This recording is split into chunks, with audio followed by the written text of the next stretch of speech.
Então, pessoal, beleza, né? A gente está lá na sequência, na última sequência aqui das aulas, né? De 55 até 60. A gente está estudando a parte de termodinâmica, ah, já aprendemos lá o primeiro princípio da termodinâmica, já estudamos as transformações cíclicas, né? Hoje a gente vai falar um pouquinho aqui das transformações adiabáticas e também do segundo princípio da termodinâmica, tá? Então, vou colocar para vocês aqui na tela, aqui onde eu estou no Paint, né? Então, gente, a gente vai falar de transformação adiabática, né? Então, como já comentado em aulas anteriores aí, né? A transformação adiabática, gente, é aquela que se processa sem que o gás troque calor com o meio externo, tá? Então, na transformação adiabática, formação adiabática, a troca de calor com o meio externo é zero. Então, que é igual a zero. E aí, como é que fica isso, né? Quando a gente coloca lá na primeira lei da termodinâmica, que a gente tem a seguinte situação, Q é igual a trabalho, né? Que a gente utiliza a letra tal. Opa. Mais variação de energia interna, certo? Então, o que eu vou fazer aqui agora é substituir aquele Q, ó, por zero. Na transformação adiabática acontece isso. Troca de calor com o meio externo é zero. Bom, aí vai ficar assim, ó, zero. Vou fazer, acho que com um pincel, mais fácil. Vai ficar assim, ó, zero, que é igual a trabalho mais variação de energia interna. E aí, gente, a partir desse ponto aqui, né, duas coisas podem acontecer, né? Eu posso ter uma variação de energia interna igual a esse trabalho negativo, tá bom? Ou a gente pode ter o que aqui? Trabalho é igual a menos delta U, ou seja, uma variação de energia interna negativa. Então, qual que é a análise que a gente vai fazer aqui, ó? Deixa eu só aceitar aqui o Gabriel. A análise que a gente vai fazer, gente, é o seguinte: numa expansão, né, do gás, o trabalho ele é positivo, certo?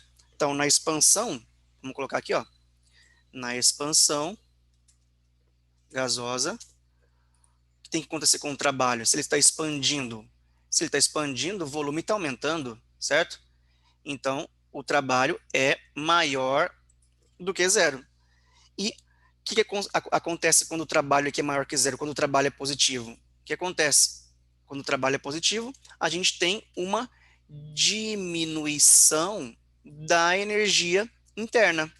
Então, quando o trabalho é positivo, isso acontece nessa expansão gasosa, na transformação adiabática, acontece à custa de uma diminuição da energia interna. Então, na expansão, o trabalho é positivo, a variação de energia interna ela é menor do que zero, tá? Aqui na equação aqui, ó. A variação de energia interna é menor do que zero. E qual é a consequência disso, né? Se a variação de energia interna é menor do que zero, o gás, ele resfria, tá?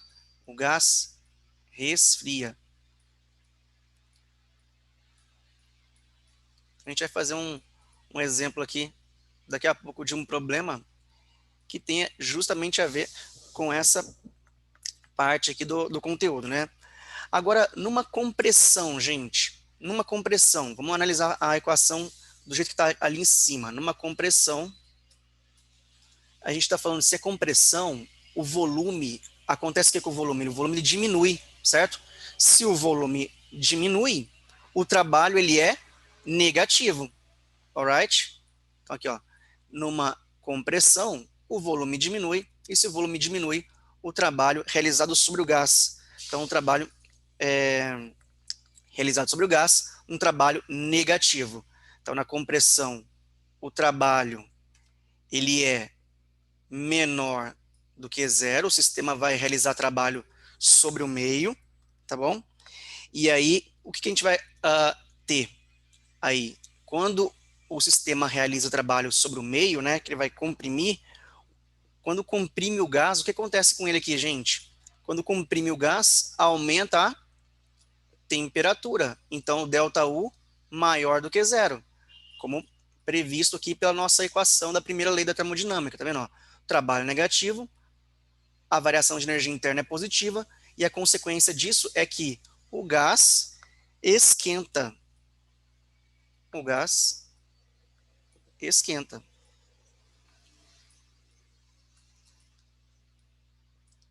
Esquenta. Beleza. Show. E aí, gente, para gente esboçar o gráfico, né, dessa transformação adiabática, a gente usa aqui como guia estas isotermas que estão aqui, ó, como vocês podem ver aqui no gráfico aqui da postura de vocês, ó, a isoterma T1, T2 e T3 com temperatura 3 maior que a temperatura 2 e a temperatura 2, por sua vez, maior do que a temperatura 1, tá bom? Então, como vocês podem perceber aqui, ó, nesse gráfico, né, a gente tem aqui temperaturas, né, T1, no caso, lá, indo do A para o B, do B para o C, nós temos aqui as temperaturas variando, certo? Nós temos o volume variando e nós temos também a pressão variando. Então, se você pergunta para mim, Diego, quem permanece constante aí? E eu te falo, nenhuma dessas três variáveis de estado, tá? Então, nem temperatura, nem pressão e nem o volume, por esse gráfico que a gente está vendo aí, tá? Essas isotermas, quaisquer pontos que estiverem nessas isotermas estarão à mesma temperatura, mas nós estamos falando que o gás está indo de um estado A, que está numa temperatura T1, para um estado B, que está numa temperatura T2, e para um estado C, que está numa temperatura T3, onde T3 é maior que T2, que é maior do que T1. Então, gente, um exemplo muito que sempre aparece aqui de transformação adiabática, né, nesses processos adiabáticos, é quando a gente assopra, né? Então, quando a gente assopra, faz um biquinho assim com a boca e assopra aquele gás, né, que sai da nossa boca, ele tem uma temperatura maior quando está mais próximo da boca e uma temperatura menor à medida que vai se afastando da boca, no processo de expansão desse gás, num processo de expansão adiabática, no qual a gente tem aqui o volume, né, ocupado por esse gás, né, aumentando, ele está saindo da nossa boca e tomando um volume maior, né, na atmosfera. Porém, qual é a consequência disso? Esse gás, né, no caso esse gás que a gente está mandando para o meio exterior, vai resfriar. Por isso que mais próximo da boca ele é mais quente e mais afastado ele é mais frio. Ele está se expandindo adiabaticamente, tá? Isso daqui, ó, essa informação, né, que a gente está, esse assunto, esse conteúdo que a gente está vendo aqui agora, ele é justamente o que foi perguntado para vocês aí na apostila, na página 139, na questão de número 10, tá? Então, vou colocar a questão de número 10 aqui, ó, justamente para a gente poder, já aproveitando esse gancho, trabalhar esse conceito, essa questão da UFSCar. Vou fazer um recorte de cola aqui. Página 139, viu, gente?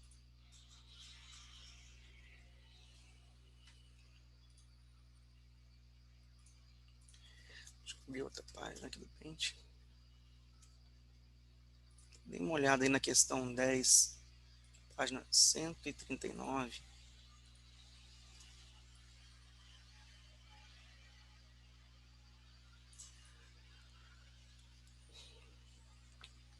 Tem uma lidinha nessa questão.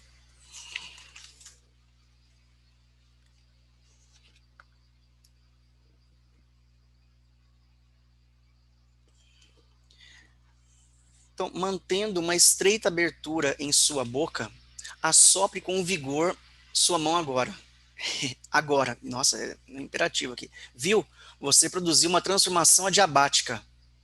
Nela, o ar que você expeliu sofreu uma violenta expansão, durante a qual, né? Então, o que a gente tem aí, né, gente? Essa transformação adiabática, ela acontece de uma forma assim tão rápida que a troca de calor com o meio externo é tão rápido isso, esse movimento que você faz, né, de soprar e o ar já sair se expandindo da sua boca, né? É tão rápido essa troca aí essa transformação, que a troca de calor com o meio externo é praticamente zero, tá? Ou seja, não existe troca de calor com o meio externo. A gente pode considerar isso como um processo adiabático, beleza? Então, como o gás, quando ele sai, ele passa a ocupar um volume maior, tá? Ele passa a ocupar um volume maior. Então, Q é igual a trabalho mais ΔU. Então, o ΔU, que é a variação de energia interna, se o trabalho ele é positivo porque o volume está aumentando, a energia interna vai diminuir e vai esfriar. O gás vai se expandir e esfriar, resfriar, né? Simultaneamente. Ah, eu não estou escrevendo nada, não. Bom, estava escrevendo aqui, ó. Eu só esqueci de trocar de tela. Valeu, gente. Valeu, obrigado. Então, ó, então nesse caso aqui, ó, coloquei primeiro princípio da termodinâmica, no qual a quantidade de calor trocado, já que é um processo tão rápido que nem dá tempo de trocar calor com o meio externo, esse processo é adiabático, e o gás se expande. Se aumenta o volume, né, ocupado pelo gás, isso acontece à custa da diminuição da energia interna. E aí, ó, a gente pode ver as alternativas aí, né, ó. O trabalho realizado, né, correspondeu à diminuição da energia interna desse ar por não ocorrer troca de calor com o meio externo? Sim, é exatamente isso, tá? Agora vamos ver aqui. O trabalho realizado correspondeu ao aumento da energia interna? Não. O trabalho realizado correspondeu ao aumento da quantidade de calor trocado? Não, não tem troca de calor com o meio externo. Não houve realização de trabalho, uma vez que o ar não absorveu o calor. Na medida que o ar ele se expande, né, ele tem um trabalho realizado sim, trabalho positivo, tá? Não houve realização de trabalho? Houve sim, conforme a gente já viu anteriormente. Então, ó, a alternativa que explica corretamente, né, esse fenômeno aqui, que é simplesmente fazer uma estreita abertura na boca e é soprar, né, é a letra A, que diz que o trabalho realizado correspondeu à diminuição da energia interna desse ar, tá bom?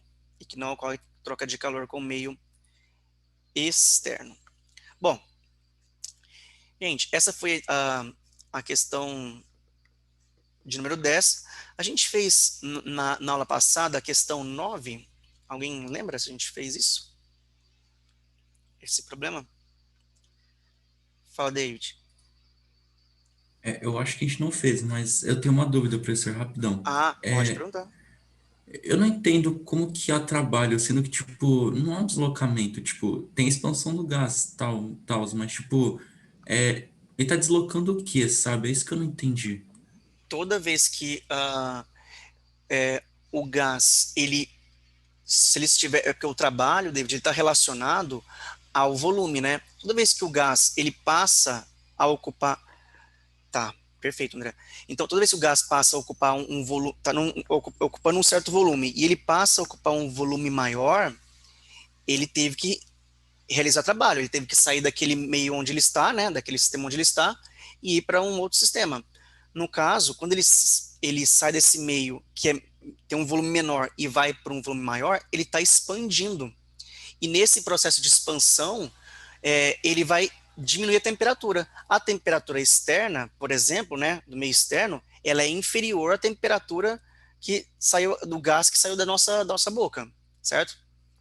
Quando a gente assopra ali, aquele gás que estava ocupando um volume bem menorzinho na nossa boca vai adquirir, vai passar a ocupar um volume bem maior, e aí, como você pode colocar até a mão mais próximo da boca, você vai ver que o gás sai um pouquinho mais quente. E à medida que você vai afastando, ele vai esfriando, porque a energia interna dele vai diminuindo devido a essa transformação que é adiabática.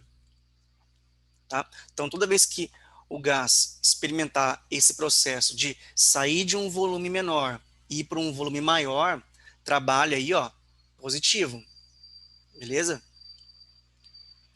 É que, tipo, eu penso no trabalho como, por exemplo, é uma força que promove deslocamento em outro corpo, sabe? É, Aham, mas sim, nesse. pode falar? Não, pode falar, professor, perdão. Então, e aí quem está fazendo essa força aí para deslocar esse ar aí somos nós, né? Ah, justo, justo. Eu Estamos pensei realizando, que. estamos Aham. realizando esse trabalho. Ah, justo, justo. Entendi. Eu pensei que, tipo, o próprio ar que fazia força e tal, mas enfim, Não, entendi. somos nós, né? Os nossos pulmões aí, tudo aí, né? A respiração. Beleza, obrigadão, professor. Imagina, que é isso? Alguém mais levantou a mão? Queria perguntar, não? Professor, eu levantei a mão sim. Henrique, diga. Então, eu fiquei com uma dúvida, tipo, o contrário também é verdadeiro? Tipo, se for de um volume menor para um volume maior, não, desculpa, ao contrário, né? Volume maior para volume menor, tipo, dessa situação também é trabalho ou não é E considerado? também é trabalho. Ele, nesse caso, se vai de um volume maior para um volume menor, né? O que está acontecendo aí? Teve uma compressão, né?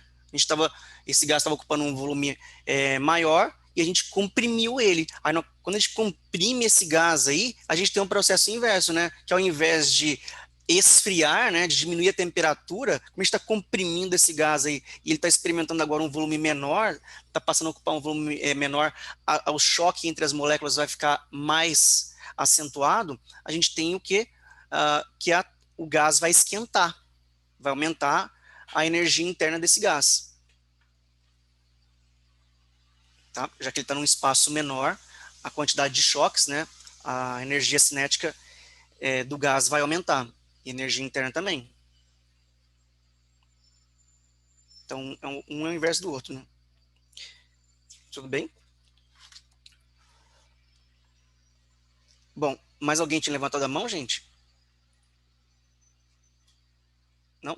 Bom, beleza. Então, vamos fazer aqui a 9. O exercício 9, ele é bem bonitinho. Parece que é um exercício difícil e tal, mas ele não é, tá? Ele é um exercício bem tranquilo. Eu vou só copiar ele aqui para jogar aqui para vocês, tá?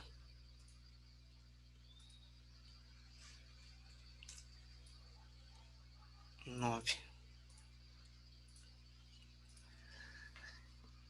Ele fala assim na 9, ó.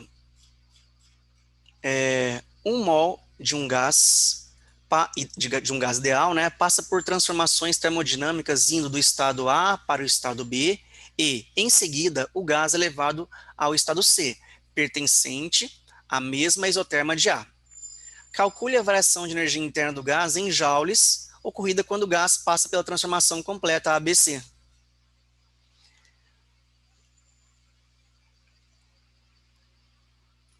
Então, gente, o que vocês acham aí nessa questão? Qual que é a variação de energia interna aí? Alguém tem uma ideia? Essa foi a variação de energia interna. Foi a pergunta do problema, né? Então, o gás, ele passa por uma transformação indo do estado A para o estado B, e depois ele vai do estado B para o estado C. Só que no estado C, gente, ele retorna, né? Olha lá, a mesma isoterma de A. Aqui, ó, C e A, aqui, ó, pertencente. C e A não foi nada de marketing da minha parte, tá bom, gente? Foi sem querer. Olha só, como ele volta para a mesma isoterma de A, ele volta para a mesma temperatura, as temperaturas do estado inicial e do estado final são as mesmas, certo? São as mesmas temperaturas. E ele fala que ainda, ó, quando o gás passa pela transformação completa ABC, né? Então, ABC, onde C tem a mesma temperatura de A, já que a temperatura de A e a de C, a temperatura inicial e a final são as mesmas, né? Porque estão na mesma isoterma, e a variação de energia interna está relacionada com a temperatura, o que a gente pode dizer? Se não há variação de temperatura, né? Se a temperatura inicial e a final são idênticas, são o mesmo valor, né?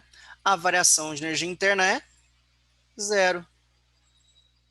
Temperatura de A é igual a temperatura de C. Um exercício que parece imponente, porém, e difícil, né? Porém, se a gente sabe os conceitos, né, de energia interna e temperatura, a gente mata ele sem grandes problemas. E a justificativa é essa mesma: a temperatura de A é igual à temperatura de C, e a variação de energia interna, portanto, é zero. Ok, gente? Então, esse daí foi o exercício 9. Agora, demos um pulinho lá no 10. Agora temos que fazer aqui o 11, já fizemos, já. Agora vai vir o 12, né? Mas aí o 12 já é um exercício que fala sobre o segundo princípio da termodinâmica, que aí para vocês, gente, está na página 137, tá? Então, o que a gente vai falar aqui na página 137? É 137 mesmo? Deixa eu ver no meu aqui. 137. Vai falar das máquinas térmicas, segundo o princípio aí da termodinâmica, beleza? Então, pessoal, é o seguinte, deixa eu só colocar para vocês então aqui, ó. Vocês já têm aí, mas vou colocar aqui no meu também. Apareceu aí? Apareceu. Isso. Valeu. Então, ó, gente, a gente vai falar agora aqui do segundo princípio da termodinâmica, né? Para a gente saber as condições em que é possível a gente fazer uma transformação de calor em trabalho, tá? Então, e a gente vai completar aí com o primeiro princípio da termodinâmica, que a gente viu agora, que é aquela lei que diz Q é igual a trabalho, né, mais variação de energia interna. Essa conversão, gente, de calor em energia mecânica, que a gente vai trabalhar aqui agora, a gente consegue ela por meio de uma máquina térmica. Então, o que a gente pode citar como máquina térmica? Deixa eu só aceitar aqui. O que a gente pode pensar aqui como máquina térmica, né? Citar turbina a vapor, turbina a querosene, que impulsiona os aviões, motores de explosão, né? No caso, os motores de veículos que a gente tem, ou até mesmo um reator termonuclear, mas, enfim, né? Todos esses exemplos que eu estou dando são exemplos de máquinas térmicas. E essas máquinas térmicas, né, elas sempre funcionam segundo um princípio que está aqui no desenho para vocês já aqui na apostila. Ó. Eu não sei se eu consigo. Ferramenta. Peraí. Certo texto. Acho que é isso. Que está aqui nesse desenho. Dá para ver quando eu seleciono? Vocês conseguem ver isso aqui? Quando eu faço isso? Uhum. Legal. Show. Então, ó. Então, o esquema da máquina térmica, gente, ela sempre funciona segundo esse esquema aqui, ó. Ela vai retirar a energia da fonte quente. Essa energia da fonte quente aqui, galera, significa a energia, no caso lá de uma locomotiva a vapor, né? Retirada da queima do carvão, por exemplo, tá? Essa máquina térmica, depois de retirar essa energia da combustão de um combustível lá na câmara de combustão, essa energia vai ser útil para esse motor, né? Ou seja, vai ter uma realização de trabalho, tá? Uma realização de trabalho, e o que não for aproveitado aqui, ó, vai ser rejeitado para uma fonte fria, para a atmosfera. Então, lá na locomotiva a vapor, a caldeira faz o papel da fonte quente, onde a cada ciclo é retirada uma quantidade de calor, né? está retirando uma quantidade de calor, uma parte desse calor aí é transformada em trabalho, certo? Trabalho mecânico, que é a energia útil da locomotiva, vai começar a andar, beleza? E a parte restante disso, gente, a parte não aproveitada, né, dessa queima, desse combustível, né, dessa combustão, vai ser rejeitada para a fonte fria, tá? Vai sair a fumacinha lá, o calor rejeitado. Então, o que, que diz aqui esse segundo princípio da termodinâmica aqui, ó? A energia útil... Cadê minha coisa de realce? Sumiu?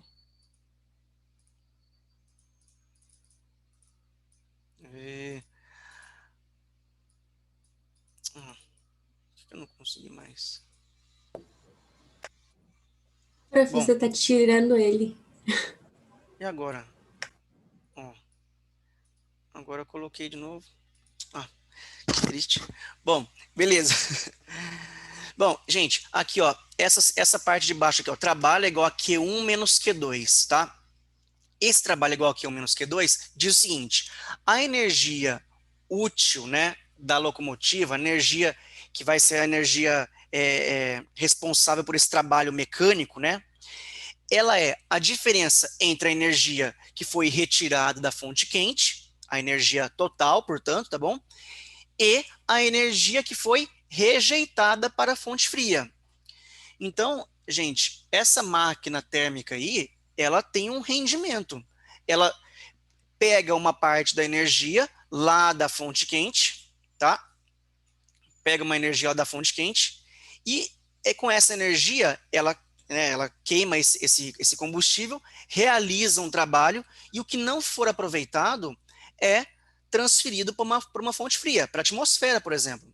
Os carros fazem isso, né? E a fonte fria é a atmosfera. O escapamento manda para a fonte fria o que não foi aproveitado.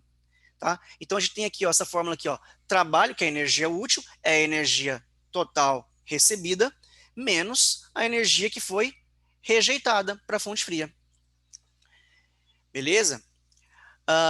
Então, galera, agora, lá nos refrigeradores, né, que são as chamadas bombas de calor, né, nos refrigeradores, a gente tem aí uma coisa que é o contrário, né, porque no refrigerador, a gente vai pegar uma máquina, né, que ela tira calor de uma coisa que já está fria e joga esse calor para uma fonte que está mais quente, fazendo o inverso aí. A gente retira calor da fonte fria e joga esse calor para uma fonte quente. Mas você fala assim, mas Diego, quem vai fazer isso? Vai retirar calor da fonte fria e jogar na fonte quente, né? Que seria o ar, né? Que está fora da geladeira, a parte externa da geladeira. Quem que faz isso? Quem que faz isso é o compressor, tá? Ele vai retirar o calor da fonte fria a partir da realização de um trabalho do motor, né? E essa energia vai ser lançada para uma fonte quente e que já está quente, tá? Então ele vai comprimir o gás. Os rendimentos, gente, uma coisa muito importante aqui dessas máquinas térmicas é o cálculo do rendimento dessas máquinas. Fala, David. Professor, eu posso pensar em espontaneidade? Tipo, por exemplo, na máquina térmica, eu não preciso realizar trabalho para retirar energia da fonte quente para fria. Só que nesse refrigerador, eu preciso realizar trabalho para que isso aconteça, né? Então, E isso, tipo, para comprimir o eu, gás. Perfeito. eu posso pensar em espontaneidade? Pode sim. Aí, Ah, no caso, tá. para retirar da energia de uma fonte que já está fria, você vai ter que comprimir o gás, vai ter que realizar um trabalho sobre ele aí. Perfeito. E aí, galera, então vai vir aqui agora nesse esquema aqui de baixo que eu estou passando para vocês aqui, ó, o rendimento, né, de uma máquina térmica. Eu vou colocar essa parte aqui lá no Paint, que fica mais fácil de fazer, tá? Então, vou levar vocês até lá. Aqui, ó.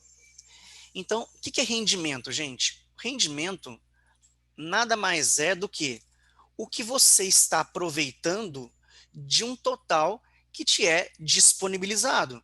Então, vamos pensar até no corpo humano. Vamos pensar que, eu vou ingerir 1.000 calorias através de um consumo de um determinado alimento aí, tá?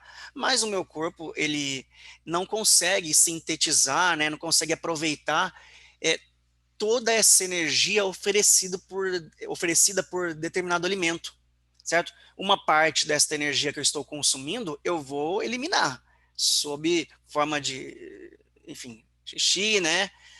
Enfim, tudo aí. Bom, aí, beleza. Então, o rendimento, cocô, né? Tem que falar também. Então, ó, o rendimento, ele nada mais é do que aquilo que você aproveita, né? De toda a quantidade de energia que te é disponibilizada. E essa quantidade de energia, aqui no caso da máquina térmica, né? Ela vem lá da fonte quente, tá? Vou colocar aqui, ó, Q1, tá? Ou QQ, melhor dizendo QQ, né? Vou colocar QQ. Que é da fonte quente, no caso, a queima do álcool, a queima da gasolina, da querosene. Então, o rendimento, gente, é essa relação aqui, ó. É a energia total aproveitada, né, energia útil, dividido pela energia total disponibilizada, tá bom? Mas a gente viu também agora há pouco aí, ó, na apostila de vocês também, ó, que a quantidade, que o trabalho realizado, né, trabalho útil, ele nada mais é do que a diferença entre a quantidade de calor lá da fonte quente, que eu vou chamar de QQ, né, lá no papel da caldeira, por exemplo, ele queimando aquele combustível, menos a quantidade de calor rejeitada. Quantidade de calor rejeitada para onde? Para fonte fria.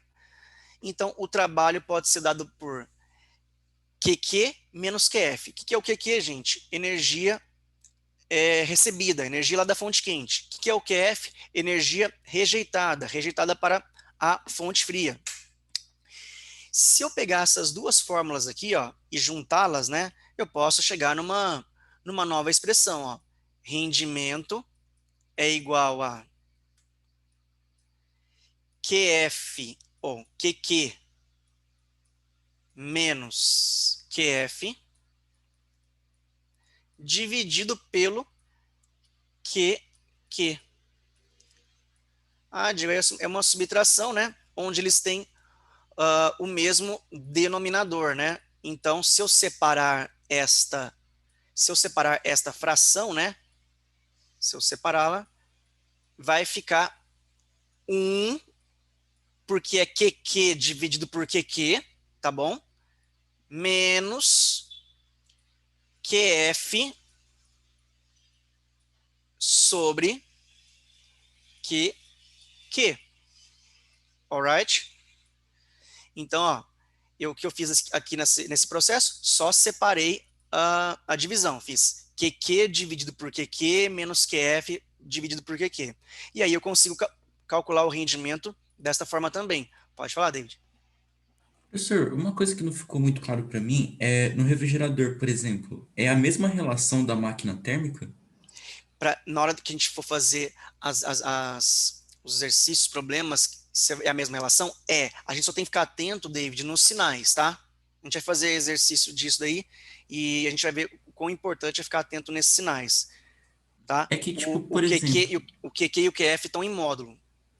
é que, tipo, por exemplo, para mim não faz sentido ser a mesma relação, sendo que, tipo, a energia total, tipo, na minha cabeça seria o trabalho. Então, acho que na minha cabeça seria, tipo, o trabalho é igual à soma tanto da energia cedida e dissipada, sabe? Mas não é, né? Não. O trabalho, ele é uma diferença, né? Entre o trabalho é a energia que está sendo útil. No caso das geladeiras, né? No caso não só de refrigeradores e de motores também a combustão, eles nunca têm um rendimento que é 100%, ou seja, todo o calor recebido é convertido em trabalho e energia útil. Né? Isso até faz parte do segundo princípio da termodinâmica, que diz o seguinte, que é impossível a gente construir uma máquina térmica que, ela operando em ciclo, ela transforme em trabalho todo o calor recebido de uma fonte, por exemplo. Tá? Então, isso aí faz parte da definição, né, do segundo princípio da termodinâmica. A gente não consegue transformar tudo em trabalho, o calor recebido. Então, uma parte sempre será rejeitada. Tá? Agora, tem como a gente calcular qual é o trabalho, qual é o rendimento, né, máximo teórico, já que quando a gente calcula rendimento das máquinas térmicas, né, a gente está falando aqui de essa relação entre trabalho e a energia recebida da fonte quente, por exemplo, né, ou a energia retirada da fonte quente, a gente está falando aqui, ó, galera, em um número que é percentual. Exemplo, né? Vamos supor, naquele caso, voltando lá, que eu estou ingerindo 1.000 calorias através do consumo de um alimento, e dessas 1.000 calorias, uma parte, que é 700 joules, eu consigo aproveitar, tá bom?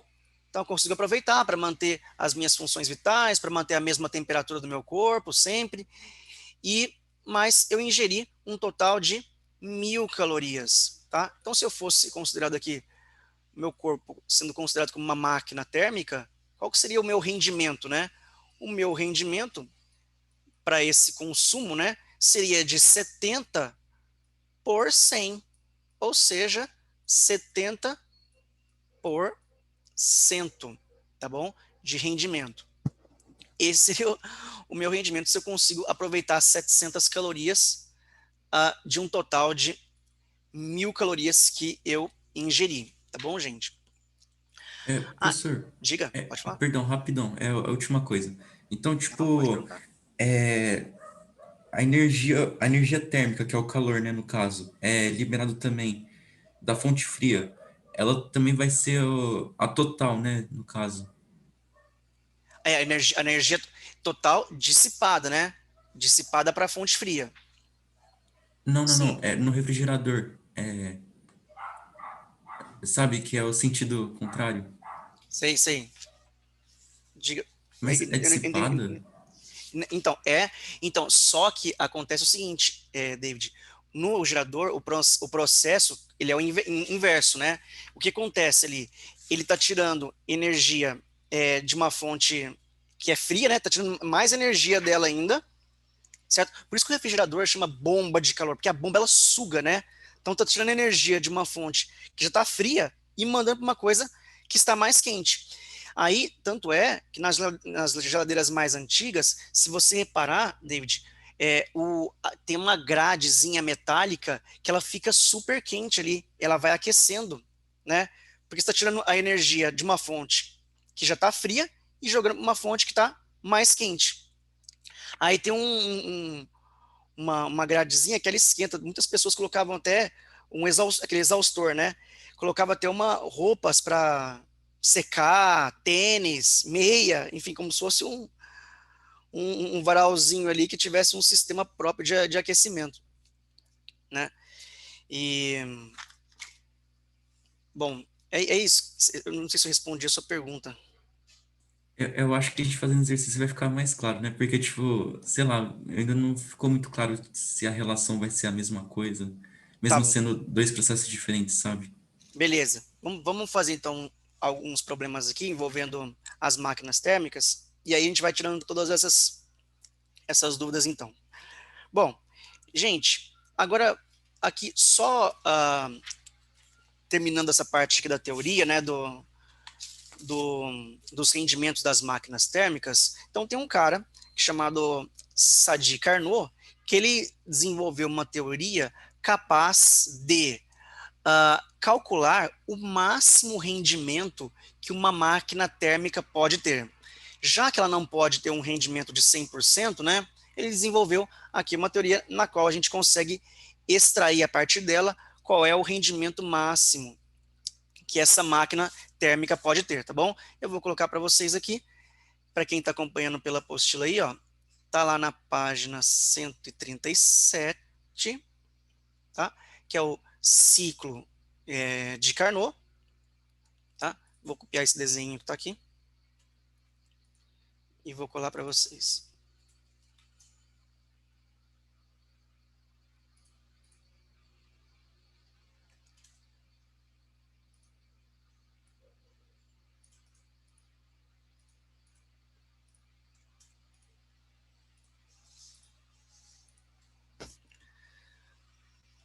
Deixa eu só colocar aqui.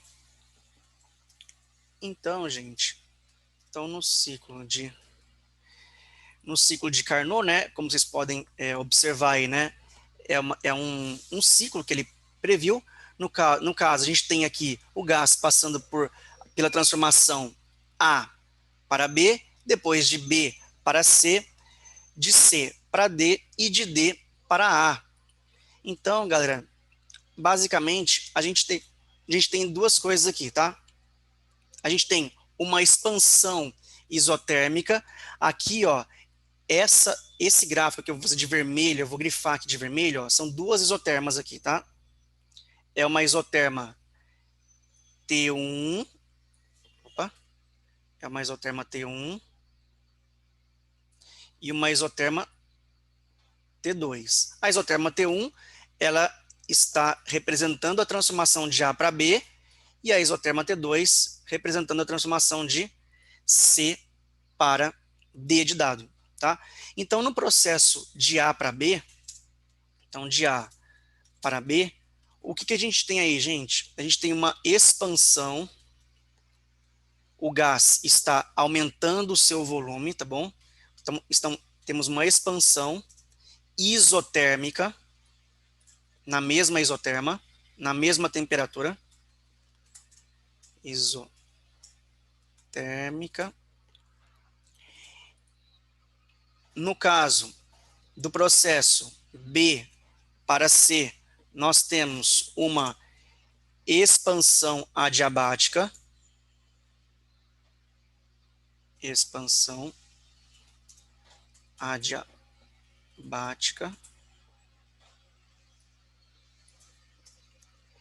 de C para D.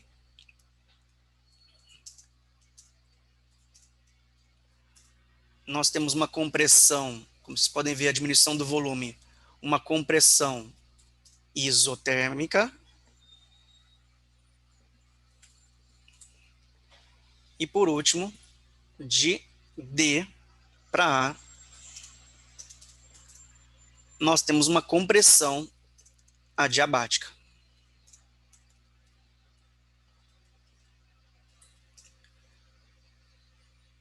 Variando todas as variáveis de estado. Adiabática.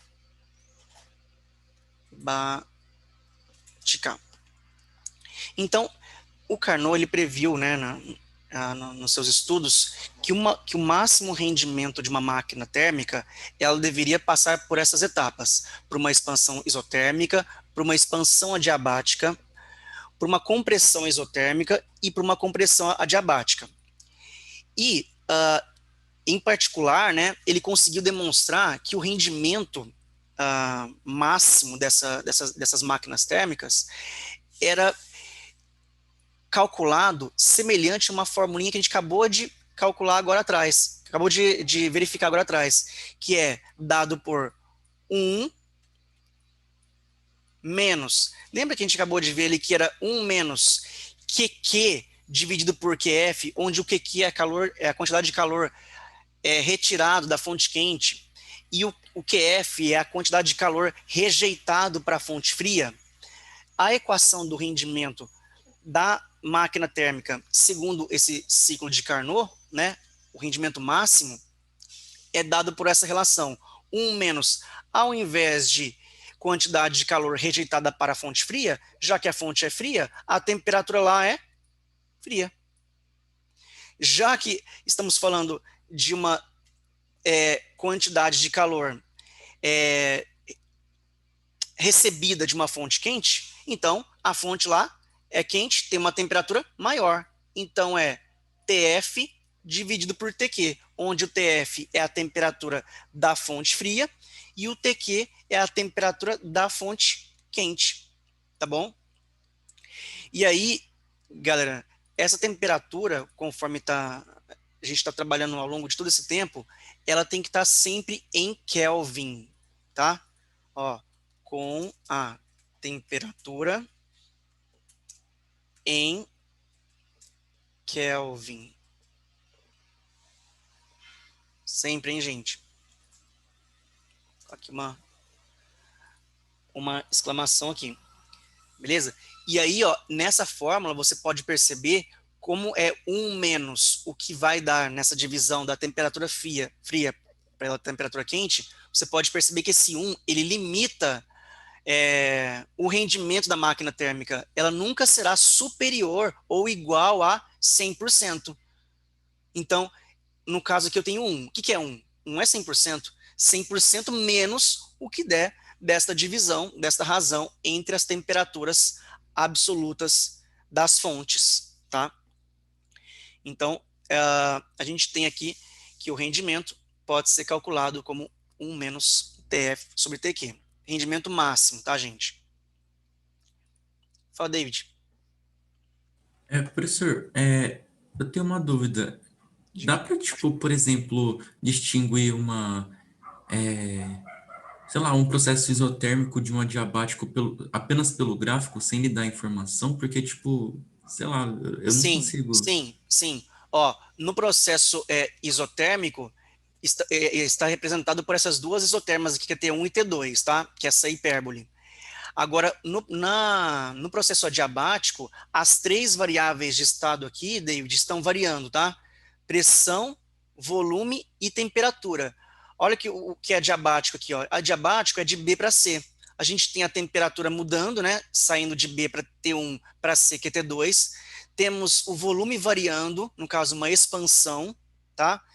E também temos a pressão diminuindo de B para C. Então, as três variáveis estão simultaneamente variando, tá? E outra expansão que a gente tem, outra compressão, no caso aqui, adiabática que a gente tem, é quando a gente vai do processo D para o processo A, o caminho de volta, né? No caso, a gente tem um volume VD aqui e um volume VA. Temos uma diminuição no volume, portanto, uma compressão. Temos a pressão aumentando nesse processo, tá? E temos a temperatura aumentando também, porque a temperatura T1, nesse caso, aí é maior que a temperatura T2. Mas, professor, Então, e se, pelo gráfico tipo, dá para ver.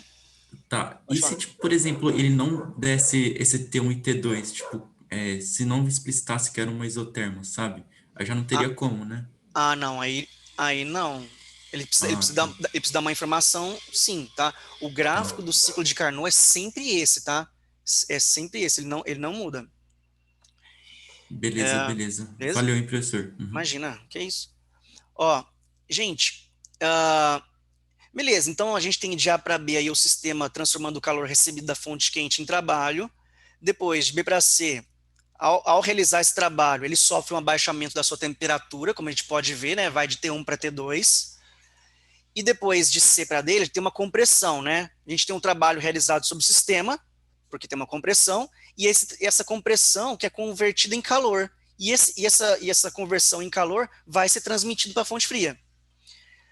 E no último processo aí de D para A, nós temos a compressão adiabática, né, que é o trabalho realizado sobre o sistema para produzir um aumento de temperatura, no caso de T2 para T1.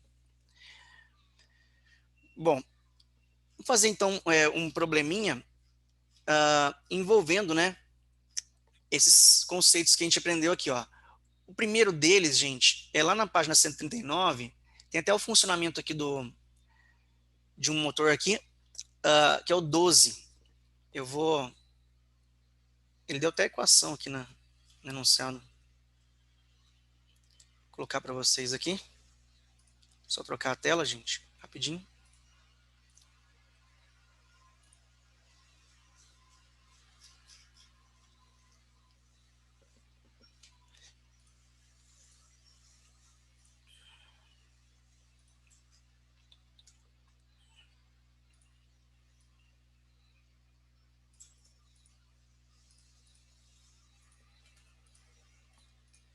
Pronto.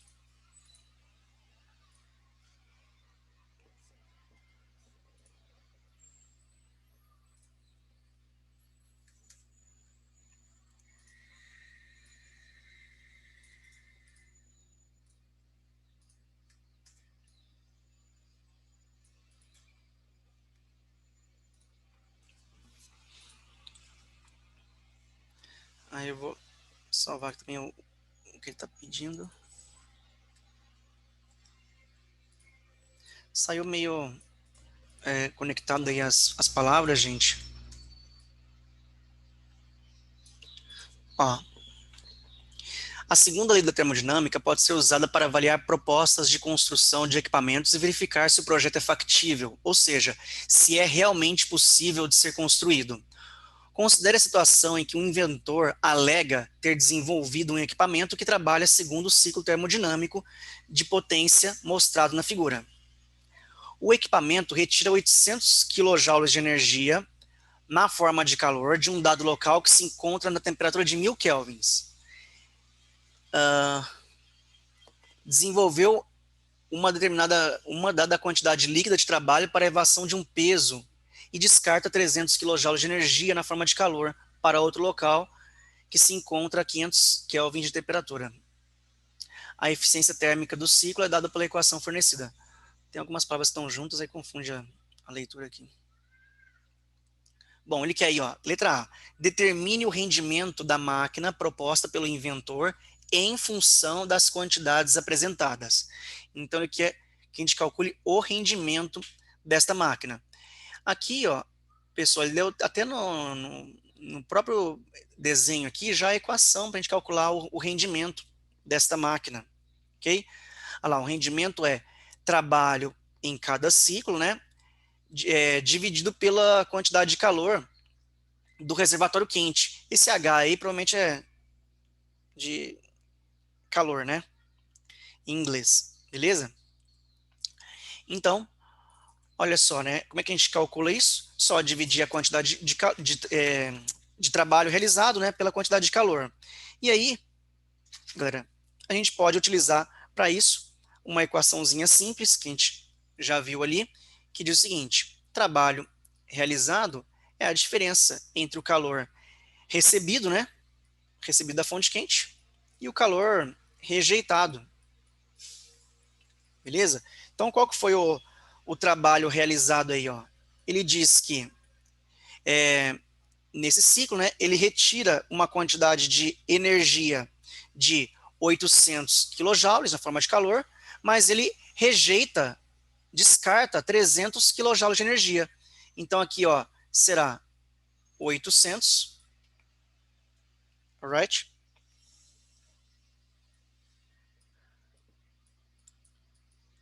Kilojoules menos 300.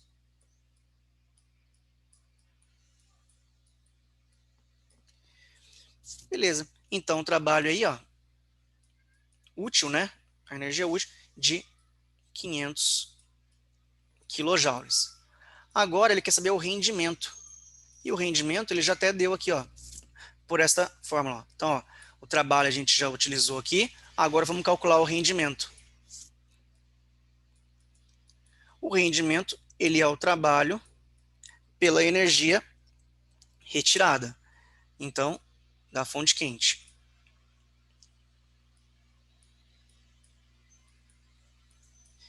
Então, aqui será de 500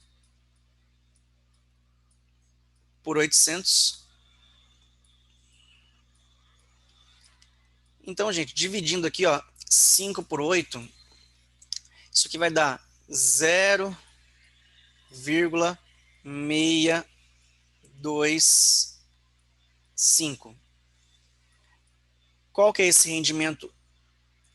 Então, gente, é um rendimento de multiplica por 100 e coloca o símbolo da porcentagem, tá?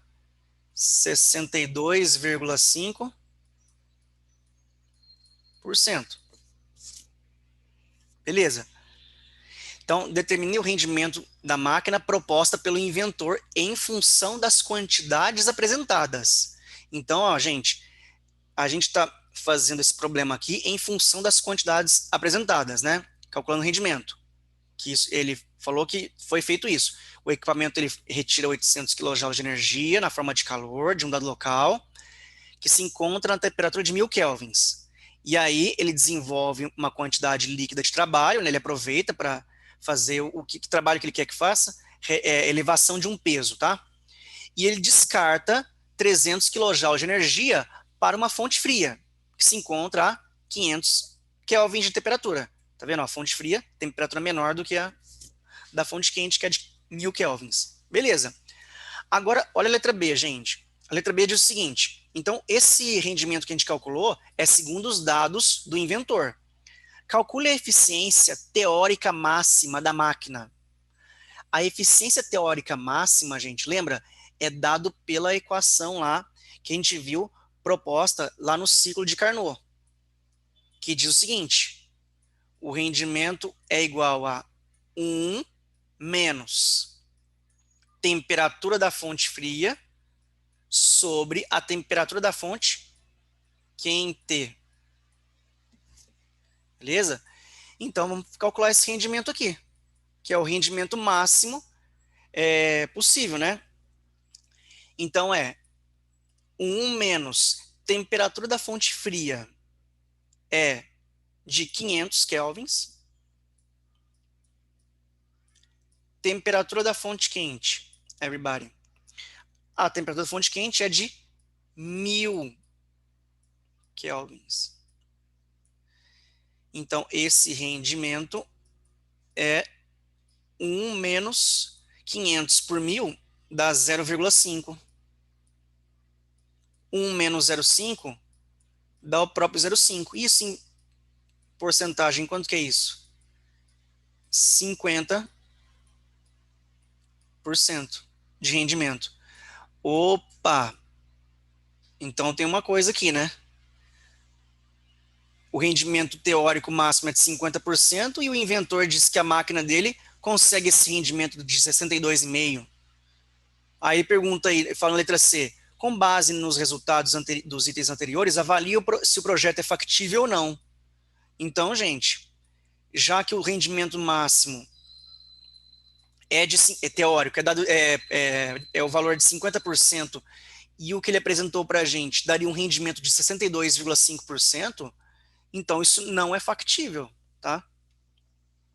Então, como é que a gente responde isso? Não é factível, pois a eficiência de seu equipamento é de 62,5% e é menor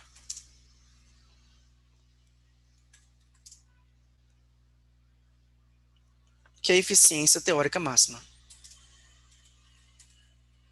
Professor, é o contrário, não é? Oi? Não. A eficiência teórica máxima é sempre dado pela equação aqui do ciclo de Carnot, com base nas temperaturas. A eficiência dessa máquina dele é 50%, teórica máxima, para essas temperaturas que ele está trabalhando, David, é o seguinte: uma máquina funcionando nesses dois valores de temperaturas aí, de fonte quente e fonte fria, poderia ter um rendimento máximo de 50%. Só que ele está falando que ele consegue extrair na máquina que ele inventou uma eficiência de 62,5%, ou seja, consegue converter em trabalho 62,5% daquela energia que ele recebe. Tá? Por isso que está... Então, mas não seria maior? Eu não sei se eu mosquei. Tá, deixa só... O que o cara que desenvolveu a máquina está apresentando não condiz com a eficiência teórica máxima, mas que o David está querendo dizer, entendeu? Que, Sim. tipo, não é factível, já que ele está fazendo, vamos dizer, uma propaganda enganosa. Ele está falando que a máquina dele rende mais do que o número teórico, entendeu? Isso. Só que aí, pelo valor, o David está considerando que o 62,5 é maior, então por isso que não é factível, é por isso que ele está falando só para colocar o maior ao invés do menor, entendeu? Entendi. Então, nesse caso aqui, ó, o fabricante tá prometendo aqui uma máquina que, segundo ele, fornece um rendimento de 62,5%, tá? Consegue transformar em trabalho 62,5% dessa energia, ele consegue fazer isso, tá? Porém, isso não é verdade, porque, segundo o nosso cálculo da eficiência máxima aqui teórica, ele só poderia conseguir se fosse inferior inferior a 50%. Viu, David? Então, ó, se essa máquina a gente tivesse calculado o rendimento dela aqui, ó, e tivesse dado um valor que fosse inferior a 62,5, sim, seria possível construir essa máquina, tá? Ela seria possível de resistir, tá? Como o rendimento dela não é igual ou inferior a 50%, no caso o rendimento é maior, essa máquina não é factível, não é possível de ser construída, tá bom? Esse projeto aí não é factível. Ah, tá, você tá falando do, Entendi. você tá falando do menor aqui, né? Tipo, eu não tava É maior, e é entendendo. maior, né? Aqui é Aham, maior, acho justo. que é isso. Aham. Isso, Ah, isso. então perfeito. É que falhou aqui, verdade. E é maior. Não é factível, pois a eficiência do equipamento é. E é maior. Isso, tá certíssimo. Beleza. Só em vez de escrever maior, acabei colocando menor sem querer ali. Muito obrigado, viu, gente, pela correção aí. Bom, é isso, né? Então, esse foi o 13. O 13? 12. Gente, tranquilo esse problema, hein? Valeu. Então, ó, agora vamos ver aqui mais um problema. Vamos ver, continuando nessa parte aqui de máquinas térmicas, que é o 13 do Enem, tá? Vou colocar aqui o 13 do Enem.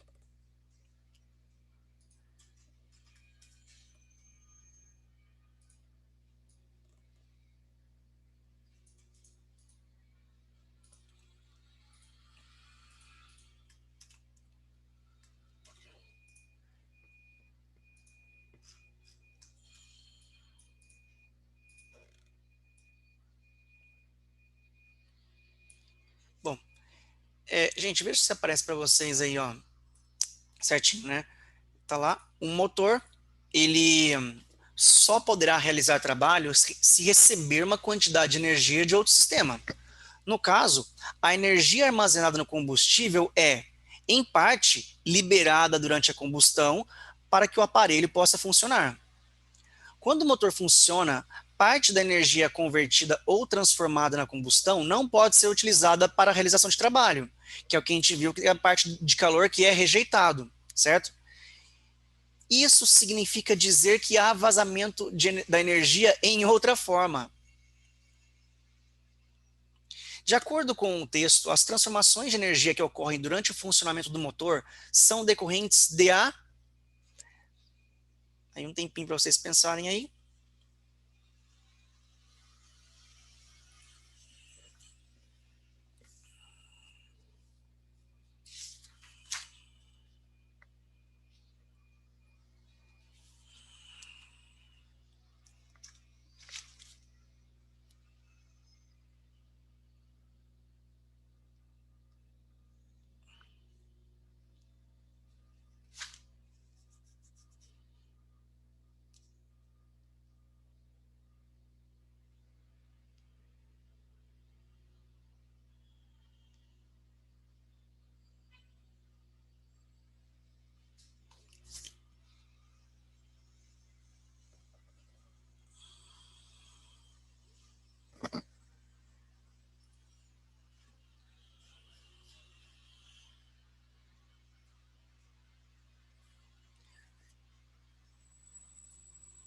E aí, gente? Conseguiram? Isso aqui ele é tranquilo, né? Faz parte da teoria, né? Que diz que todos fazem, né? Mas olha só, aqui, ó, ele fala assim, ó, de acordo com o texto, as transformações de energia que ocorrem durante o funcionamento do motor são decorrentes de letra A, liberação de calor dentro do motor ser impossível. B, realização de trabalho pelo motor ser incontrolável. Mas o carro vai sair voando. Ó, C, conversão integral de calor em trabalho ser impossível. E isso sim, é exatamente isso que o texto está se referindo, né? Ele mesmo diz, né, que nesse processo, uma parte é aproveitada, né, para que o equipamento possa funcionar, e a outra parte, que não é possível ser utilizada para realização de trabalho é escapada, né? Ele fala, tem um vazamento de energia. Então, por que isso acontece? Porque é impossível converter integralmente o calor recebido em trabalho, tá? Por isso que ele diz que uma parte dessa energia, ela é vazada, ela, rejeitada. Beleza? Por isso aí que a gente tem a alternativa C como alternativa correta, tá bom? Bom, gente, beleza. Aí, temos agora aqui na sequência o exercício 14. Bom, vamos fazer o 14. Se alguém tiver alguma dúvida, também pode falar. Vou colocar o 14.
Bom, gente, tá assim, ó. Em uma sala fechada e isolada termicamente, uma geladeira tem, num dado instante, sua porta completamente aberta. Antes da abertura dessa porta, a temperatura da sala é maior que a do interior da geladeira. Após a abertura da porta, a temperatura da sala, o que vai acontecer? Vocês esperam aí, gente, que aconteça com a temperatura da sala quando se abre a porta da geladeira? Professor, você não tá Diga. compartilhando. Só Não? para avisar. Uhum. Oh, valeu. Aqui, ó. Então, ó, o que a gente espera que aconteça, gente, depois que a gente abre a porta da geladeira? Logo que a gente abre a porta da geladeira, já que a temperatura da sala é maior do que a temperatura no interior da geladeira. Que a temperatura diminua, certo? Ou não? Você abriu ali a... Lembrando que a gente está numa sala totalmente fechada, hein? Uma sala fechada e isolada.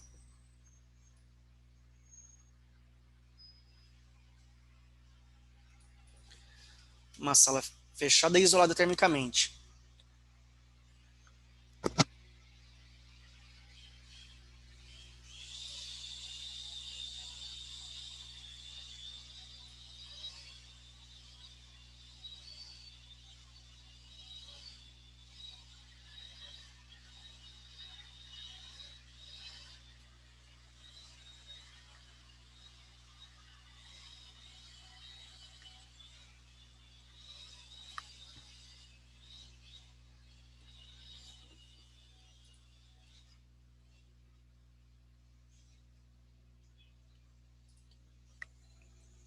O que vocês marcaram aí, gente? Vou colocar um valor aqui. Eu acho que é a C. Isso, é isso mesmo. Boa. É isso mesmo, gente. Então, ó, quando a gente tem aqui numa situação inicial, aqui a gente tem aqui a sala, por exemplo, estou dando um exemplo de temperatura qualquer, tá? 30 graus Celsius e a temperatura lá no interior da geladeira, 5 graus Celsius. Beleza. A partir do momento que se abre a porta da geladeira, vai ocorrer um fluxo de calor, né? Uma troca de calor aqui, e isso vai acontecer até que momento? Até atingir o equilíbrio térmico, ok? Vamos supor que ela chegou em 20 graus Celsius aqui, e a porta está aberta, também vai chegar nos 20 graus Celsius, tá? Então, gente, vai ficar trocando calor ali, ó, até atingir esse equilíbrio térmico, beleza? Aí depois que estabeleceu esse equilíbrio térmico ali, ó, aquele motorzinho continuando a funcionar, vai fazer o quê? Porque o motor não vai ser desligado. Ele vai começar a aquecer o ambiente. E aí, o que a gente vai ter? Vai ter uma diminuição inicial da temperatura, posteriormente, com o motor continuando a trabalhar e liberando calor constantemente para o ambiente, a gente vai ter um aumento da temperatura ambiente, tá? Então é exatamente isso aí. Como o David falou, letra C, tá? Perfeito. Professor, Diga. eu fico com dúvida com a A também por causa disso, sabe? Mas, tipo, esse motor, ele se comporta como uma máquina térmica ou não? É porque o motor, para realizar aquela compressão ali do gás, né, David? Ele aquece aquela parte de trás da geladeira ali, ó. O motorzinho, quando ele começa a funcionar, recebe energia elétrica para fazer aquela compressão do gás, ele esquenta nesse processo, né? E na medida que ele esquenta e a porta da geladeira vai ficar aberta, ele vai transferir esse calor, vai começar a trocar calor com a parte exterior, que no caso é a sala que está fechada ainda por cima. Aí o fluxo de calor deixa de existir, né? Porque já estabelecemos o equilíbrio térmico, e aí que vai ficar funcionando ali só o motor. E o motor vai fazer o ar que está externo à geladeira ali, que no caso da sala que está fechada, vai fazer essa temperatura aumentar. Então, Então, é que, mas tipo, inicialmente diminui, né? Lógico. não, é que eu pensei no seguinte, tipo, vai atingir o equilíbrio, certo? Mas, tipo, Aham. naqueles exemplos de máquina térmica e refrigerador, tinha que ter, tipo, uma diferença de temperatura, né? Tipo, uma fonte quente e uma fonte fria. Mas como atingir o equilíbrio, sabe? É, Como que... então, eu De onde ele entendi. tiraria a energia, sabe? Esse que eu não Então, entendi. a energia que ele vai tirar é da rede, ele está ligado na tomada. O motor está ligado na tomada, ele está funcionando. Mas não tem que ter É diferença de isso. temperatura? Então, beleza. Não, sim, tem que ter diferença de temperatura. Só que se ele ficar ligado e funcionando, mas com a sala totalmente fechada, no momento que ele esquenta o motor, né, tentando fazer esse trabalho de comprimir o gás e a sala está fechada, não tem mais fluxo de calor, o próprio aquecimento do motor aquece o ar em volta. Ele não tem para onde despejar essa energia mais. Não tem como, ele não tem como resfriar. Depois de que ele estabeleceu o equilíbrio térmico, a tendência dele, ele continuando ligado, é esquentar a sala. É isso que o texto não deixa. Ah, O texto não deixa claro isso daí, né? Mas ele uhum. fala, essa questão aqui, David, é uma questão que ele não deixa claro isso, né? Assim, muito claro que o motor vai continuar a funcionar, mas a gente tem que saber isso, tá? Essa é uma questão que teve um índice na FUVEST de erro para essa questão de mais de 80% por conta justamente dessa parte, que essa parte do motor continuar funcionando, mesmo depois de atingido o equilíbrio térmico, não está muito clara no texto. Foi uma questão muito Entendi. polêmica em É, 2013, acho que 2013, se não me engano, essa questão. professor, então, tipo, já que tá ligado na fonte, ele vai aquecendo porque tem resistência e tal, né? E tem dissipação de Isso, calor. Aí, isso, tipo, essa troca de energia é da máquina pro ambiente. Então, tipo, ela retira a energia térmica da máquina e passa pro ambiente, é isso? isso, Ah, tá, exatamente. entendi agora. Entendi, E aí, entendi. e aí aquece o ambiente. Justo, justo, justo. Aí Entendi. o ambiente que chegou a 20 nesse exemplo que eu dei aqui, né? Depois começa 21, 22, 23, tá? Beleza, beleza. Beleza? Imagina. Ó, Obrigadão, hein? aí, imagina que é isso. Por isso que ele colocou aqui, ó, essa parte. A sala está fechada e isolada termicamente. Tipo, imagina a cozinha lá, mas tudo fechado. Não tem porta, não tem janela, não tem nada. Aí não tem mais de onde tirar. Bom, beleza, gente. Galerinha, deixa eu ver, eu dei o horário aqui, né? Não queria me atrasar muito. Na próxima aula, deixa eu ver se o 15 ele é curto. Eu faço com vocês o 15, né? A gente dá uma retomada nesses conceitos. Ele é bem tranquilo de fazer, tá? Eu dou uma retomada aqui no 15 e a gente já começa a nossa revisão, tá? Revisãozinha aí os vestibulares, não é isso? Acho que é a semana seguinte já de vocês que começam as revisões? Ou tem mais uma aula antes? Eu acho que não é na próxima, não. Não? Eu não sei, eu acho que não. A próxima semana a gente não tem aula. Depois já a gente volta na aula na quarta, se não estou equivocada, aí já é revisão. Ah, Depois porque é a na próxima última semana... aula. Isso, verdade, na próxima semana não tem aula. Verdade, aí no dia 29 começa as revisões, né? Hoje é dia 12, 26, desculpa, dia 26, né? Começa a revisão. Tá bom, então. Aí eu dou uma retomada nesse 15, gente, pra vocês não perderem o almoço. A gente faz ele, uma forma de revisar também, né? É revisão e fazer o 15 seria uma forma de revisão. E a gente já dá uma retomada, coloca um exercício pra gente fazer aleatório, né? Envolvendo todos os conteúdos que a gente viu até agora. Fazer aquele joguinho lá para lembrar e ficar com a mente bem preparada para os vestibulares, tá bom, gente? É a letra A, Andrezinho, é a letra E na 15. Na 15, então, gente, ó, quem quiser o gabarito da 15, é 25, é letra A. Tá? É letra A na 15. Tem que ser. Beleza? Aí tenta ver se você Professor, chega na... Oi, diga. então, tipo, por questão prática, então não tem diferença na relação em si do refrigerador e da máquina térmica, né? Não, para as contas ali, para os cálculos, não, viu, David? Tá, beleza, beleza. Só ficar atento nos sinais aí. Tá, beleza, beleza. Beleza? Obrigadão. Uhum. Imagina. Valeu, gente. Até dia 26. Daqui a 2 semanas estamos juntos, a gente dá uma revisada em tudo isso. Beleza. Tchau, professor. Obrigadão, Tchau. hein? Boa semana. Para vocês E também, bom gente. feriado aí. Ah, Valeu. Tchau, tchau. Para vocês também.